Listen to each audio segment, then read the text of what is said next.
여러분 안녕하십니까. 오늘도 5시 박용진 TV의 탄핵 특집방송 제14화 세 번째 이야기 함께 나눠주실 분 박성태 사람과 사회 연구소 실장님 나오셨습니다. 어서 오십시오. 안녕하십니까. JTBC 기자 하실 때가 더 좋았던 것 같기도 하고. 어때요 본인은? 좋은 점도 있고 뭐 기자였을 때와 지금 이렇게 정치평론가로 아예 하실 때. 모든 거에 앞뒤면이 있다고 생각하는데 전반적으로는 좋아요. 아 좋아요. 네. 더 바쁘진 않아요? 조금 더 바쁜 거. 그래도 뭐 정치부장하고 앵커도 하고 그럴 때 생각하면 나는 보통 정치부장과 앵커하면 다 정치하러 오던데 그렇게 안 하고 그냥 딱 정치의 평론, 훈수두는 조언하는 역할을 딱 하시더라고요. 우리가 조언만 해봐서.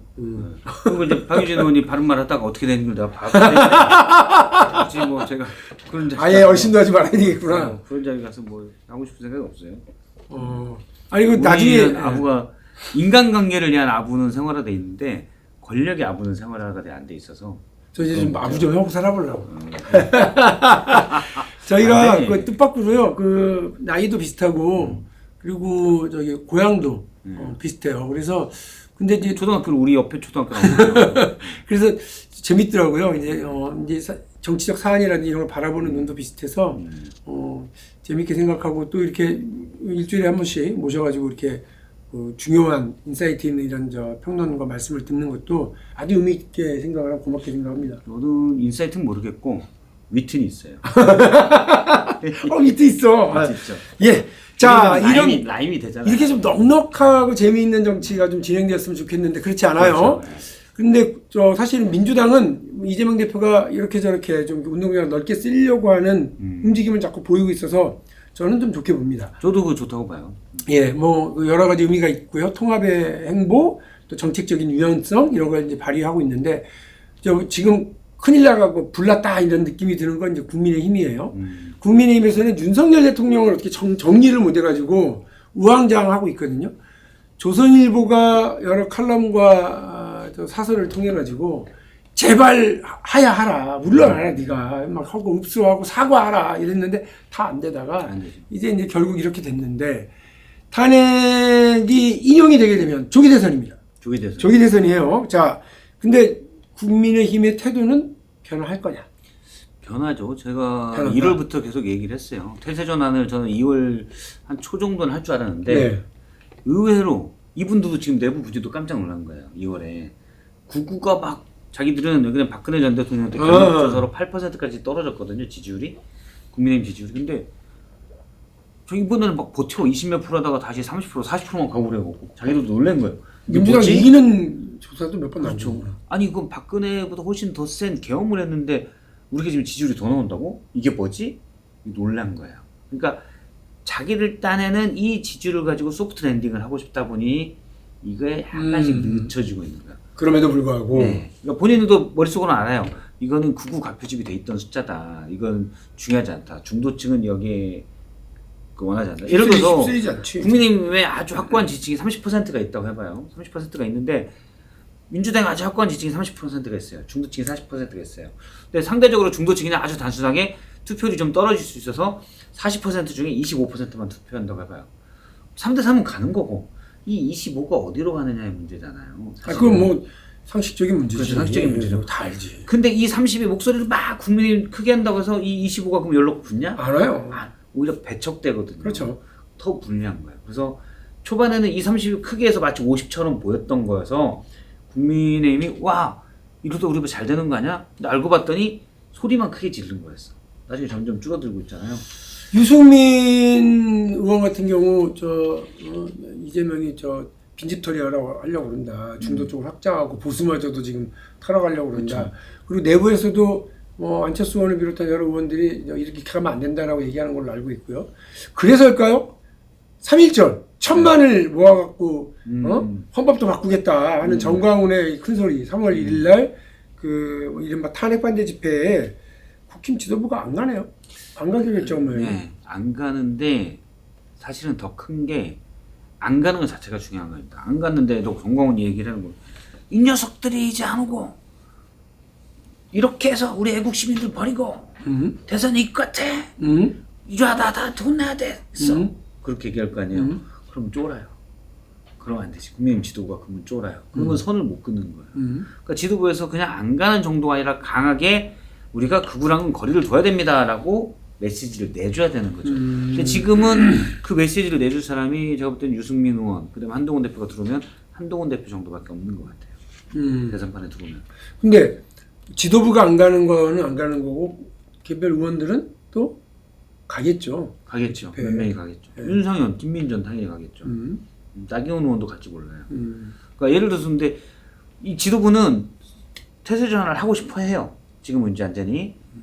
그런데 급변침을 해야 되는 상황까지 계속 몰리는 거예요.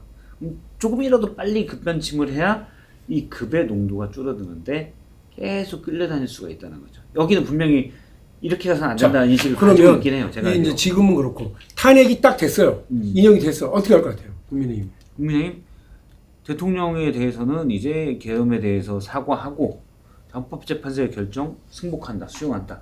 이미 권성동 원내대표 비슷하게 얘기는 했어요. 재판소의 결정이 나면 우리 수용한다. 수용하고 대신 뭐 이재명 대표는 안 된다. 이렇게 하면서 글로 대선 국면으로 가면서 반 이재명 기치로 그냥 가야 돼. 여기에서 길게 설명을 안 하고 이쪽으로만 가는 거겠죠. 대선 국면으로 바로 들어간다. 바로 어쩔 수 없죠. 뭐 사실은 없죠. 헌재에서 결정나면 그로부터 60일이니까. 뭐 예를 들어서 이게 무슨 뭐 이상한 게임하는 것도 아니고 나 대선 안 해. 토론자 안 돼요. 그럼 얘네 헌법 선관위에서 아 제발 좀 해. 너 여당인데 안 하면 어떡해. 아니잖아요. 아니죠. 싫으면 말아라. 네, 그럼 끝이잖아요. 그러니까 안 할 수가 없는 거예요. 자, 그러면 이제 나 안 해. 그러면 어떻게 될까? 태도 전환을 바로 할 거다. 그렇죠. 태도 전환을 바로 할 거다. 그렇게 되면 자, 그 이제 그럼 대선 그 후보 경선을 해야 될 텐데 민주당도 그렇고 국민의힘도 그래요. 제가 좀 따져봤을 거 아니에요. 예. 얼마나 시간이 있는 거야? 따져봤는데 대통령 선거를 한 26일, 21일 이렇게 하고 3주 정도를 선거를 치른다 공식 기간. 경선을. 그리고 아니 대통령 선거를 공식 선거를. 아 선거는 공식 선거운동 기간이. 그리고 등록하고 등등을 하면 한 달이 걸려요. 예. 그러니까 그 한 달 전에 후보를 뽑아야 돼요. 그렇죠. 그러니까 역순을 해보면 뭐 3주 안에 후보를 뽑아야 나머지를 막 준비를 해가지고 딱 대응을 할 수가 있는 거예요. 겨우. 그러니까 최대 한 달, 길어봐야 한 25일. 최대 3주에 한 25일? 요 정도 사이에 뽑아야 되니까 그렇죠. 1주 정도 예비 경선. 근데 예비 경선도 사실은 생각을 해보면 예비 경선 하기 전에 당원 당규에 따라서 이틀 전에 공고하고 3일 전에 뭐를 하고 막 이렇게 해야 되잖아요. 여론조사 해야 되고. 그렇게 하면 일주일 좀 넘게 걸릴 것 같아요. 예. 그러면 사실은 공식 선거 당내 경선은 2주야.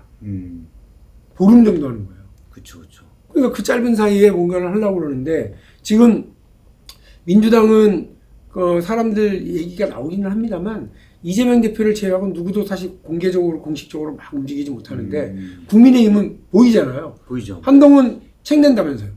25제 나왔겠네요. 네, 그리고 그게 저기 예매율 1위다 뭐 이렇게 하던데 그거야 뭐 자기들끼리 서로 사주고 그러면 금방 되겠지. 오늘 팬카페가 위두훈이 몇 건씩 꽤 사겠지. 커요.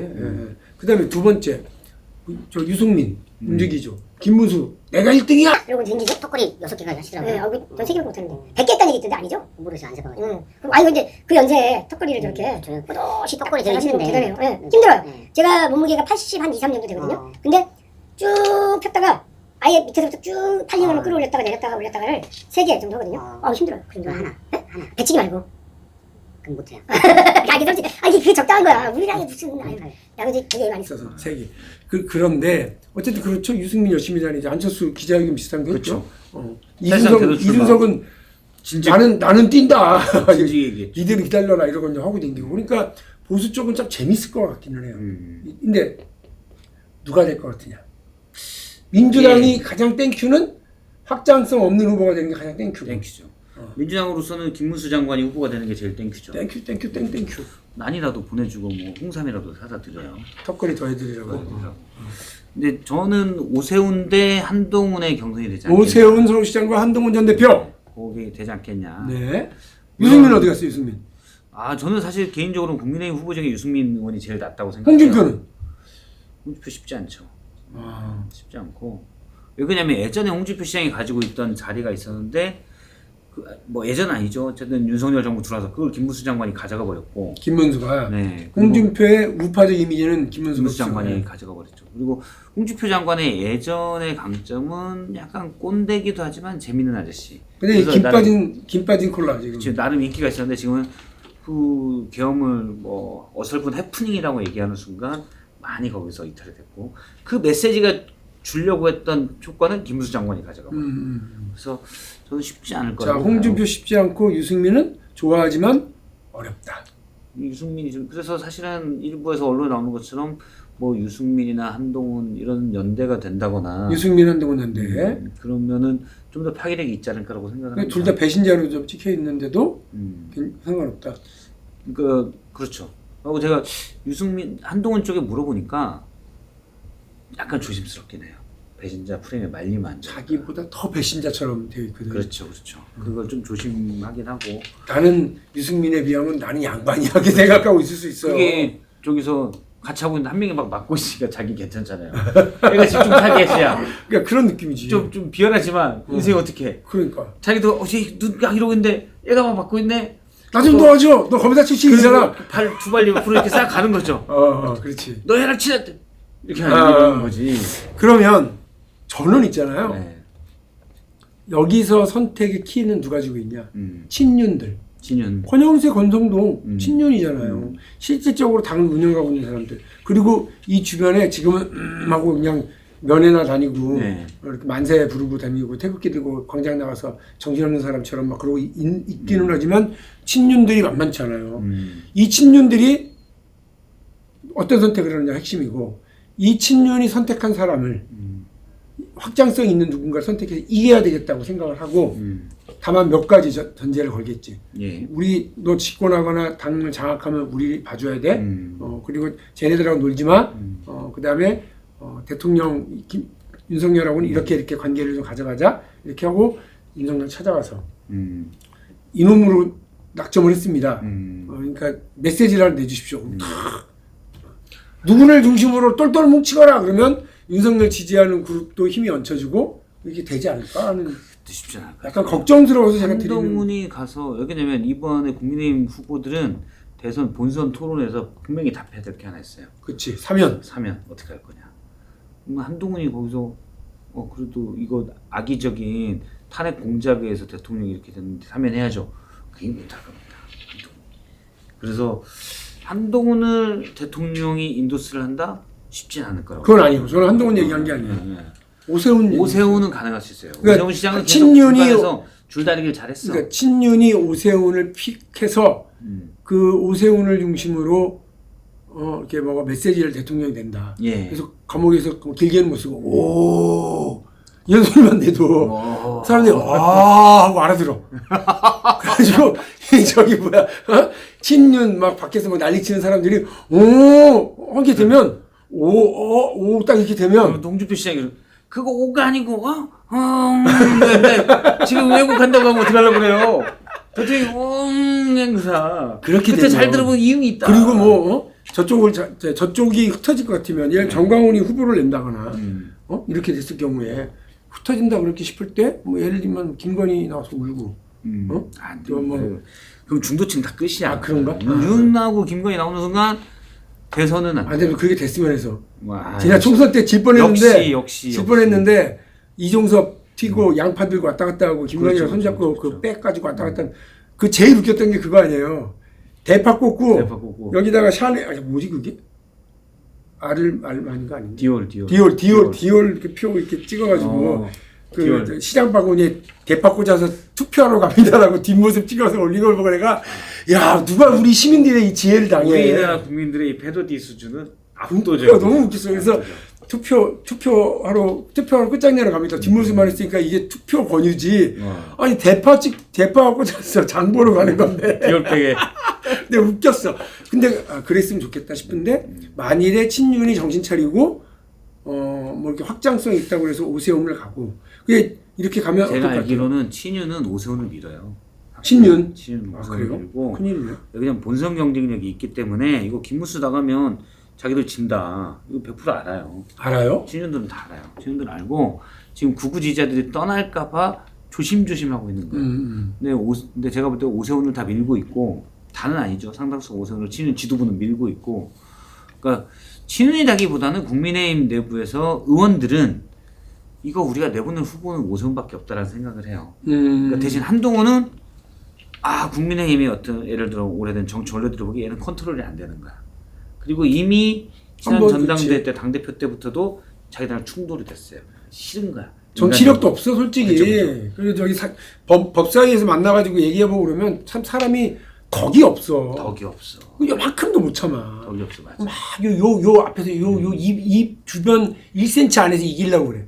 그렇죠. 웃기더라고 내가. 근데 한동훈의 관건은 지난 전당대회 때도 사실은 지도부가 당시 대통령이라는 엄청난 큰 힘을 얻고 있었고, 여기에서 한동훈을 비대위 체제에서 견제를 했음에도 불구하고 한동훈 후보가 전당대회에서 이겼잖아요. 그러니까 그런 면을 봤을 때 보수 민심, 그 다음에 당원 민심, 이게 그때 63%는 둘 다 이번에 얼마만큼 밀어준가. 저는 꽤 이석에는 됐을 거라고 봐요. 왜냐면 대통령이 그때보다는 지금 훨씬 더 미친 짓을 했기 때문에 검사 후배인 한동훈에 대한 반감도 커졌을 거라고 보고, 또 일각에서는 정반대 의미로 대통령이 그런 미친 짓을 하는 데는 한동훈과의 갈등이 컸다. 여기 작용을 했죠. 작용을 그렇죠, 했어요. 그렇죠. 예.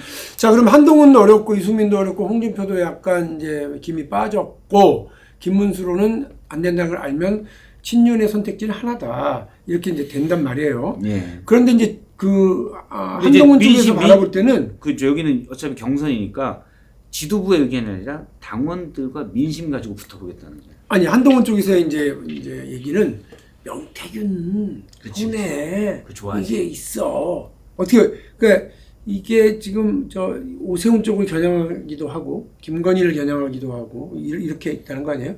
게다가 잔칫날 돼지 잡는다라고 이런 명언을 명태균이 날리면서 껍질을 벗겨주겠다. 예. 뭐 이런 얘기도 하고 그러고 있어요. 어떻게 보세요? 그 명태균 영향력 오세훈의 발목을 잡을까요? 저는 지금으로선 둘 다 크지 않다고 봐요. 아 그래요? 네, 돼지 못 잡는구나. 돼지 못 잡는 껍질 못 크지 벗기고. 않는다. 왜냐면은 오세훈 시장 의심은 충분히 가죠. 근데 계속 가까운 관계를 맺은 것 같진 않아요. 왜냐면 명태균 씨가 사실 오세훈 시장이 좋아하는 스타일이 아니야. 오세훈 씨가 그러니까 품격 있는 스타일 좀 좋아하거든. 그래요? 옷도 좀 잘 입고 이런 사람을 좋아하는데 명태균 씨가 또 거리가 멀어요. 옷을 잘 못 입나? 아니 그러니까 좀 약간 뭔가 급이 있어 보이는 걸 좋아하는 것 같아요. 제가 볼 때. 그러니까 털털해 보이지만 그래도 급이 있는 걸 좀 좋아하는 스타일. 근데 명태균 씨가 좀 거기는 안 맞고, 대신 어쨌든 나중에 보니 어떻다고도 초기에 만약에 돈을 갖다든지 또는 나를 위해서 조작 좀 해줘 이런 게 들어갔으면 그건 치명적이죠. 치명적이지. 아직까지는 이제 나온 건 없어요. 아직까지 거기에 대해서는. 그리고 김한정 회장이 3,300만 원 보낸 게 있는데 사실 김종인을 보고 보냈을 수도 있는, 김종인과의 관계를 잘하기 위해서 그럴 가능성도 완전히 배제할 수는 없기 때문에. 근데 만약에 근데 오세훈이 정말 부탁하는 게 나오면은 좀 나쁜 짓을 해서라도 절 좀 도와주세요. 그러면 치명적이겠다고 봐요. 그럼 한 방에 가죠. 근데 아직까지는 그런 게 안 나왔고 지금 기간이 짧기 때문에 나올 수 있을 가능성도 잘은 모르겠어요. 그래요. 홍준표 시장은 또 뭐였냐면 지난번 성완종 1억도 살아남았잖아요.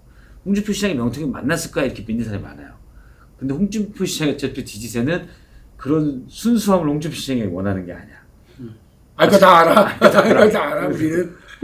저 아저씨가 명태균보다 더 이상한데 뭐 이런 생각할 수도 있는 거고. 그래서 그걸로 크게 문제 삼지는 않을 것 같아요. 그러면 명태균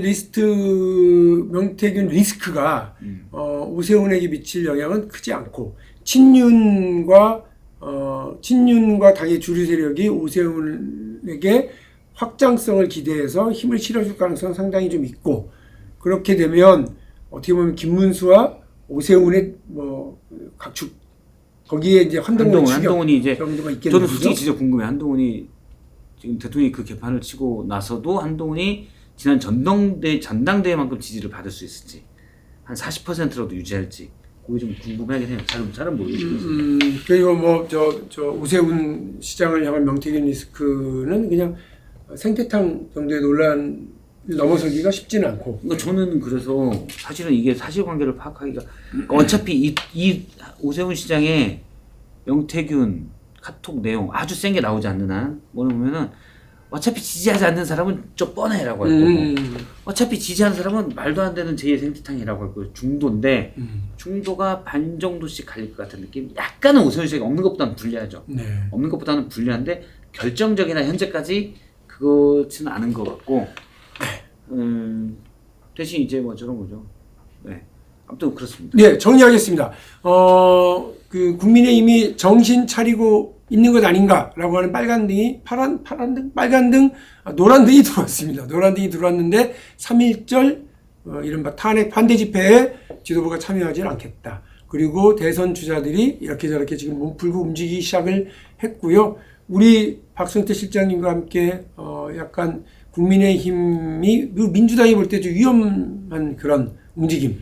다시 말씀드려서 당의 주류 세력이 확장성이 있는 중도 확장성이 있는 그런 후보 예컨대 오세훈 시장과 손을 잡게 될 가능성이 상당히 크고 거기에 명태균 리스크가 크게 영향을 미치지 못한다 그러면 글쎄요 3월에 파면 5월 조기 대선이라고 하는 이 요동치는 판국에서 국민의힘이 또 한 번 몸부림을 치고 판뒤집기를 할 가능성이 있다. 예의주시 경계, 사주 경계를 우리가 좀 하면서 지켜봐야 됩니다. 어찌되었건 여러분, 내란 추종 세력이 재집권하는 길은 막아야 하겠습니다. 그 길에 우리 박성태 실장님 한 말씀 더 하신답니다. 오세훈 시장 명태균 리스크 얘기했는데 그러니까 매몰되면 민주당이 공략할 때 지난번 생태탕 그래. 그것만 붙잡고 있으면 따라가면 생태탕 너무 오세훈 시장이 예를 들어서 다른 좀 민주당에서 비판하시는 분들도 많은데 이게 똑같아요. 전선이 하나만 헛기에 있으면 안 있는 돼요. 생각하지 말아야 그렇죠, 되는데 계속 명태균 하세요. 명태균 하세요. 명태탕이요? 생태탕이요. 이렇게 하다가 그렇죠. 예, 잘못하면 이제 진다 이런 생각이 나서요. 오세훈 시장은 진짜 생태 명태라는 거가 있네. 그러게 말이에요. 여러분 탄핵 특집 방송 하루빨리 마무리될 수 있도록 헌재가 온 힘을 모아서 국민의 상식과 헌법 정신에 따라 윤석열 대통령을 파면할 수 있기를 기대하면서 오늘 말씀 여기까지 마치겠습니다. 박성태 시장님 고맙습니다. 고맙습니다.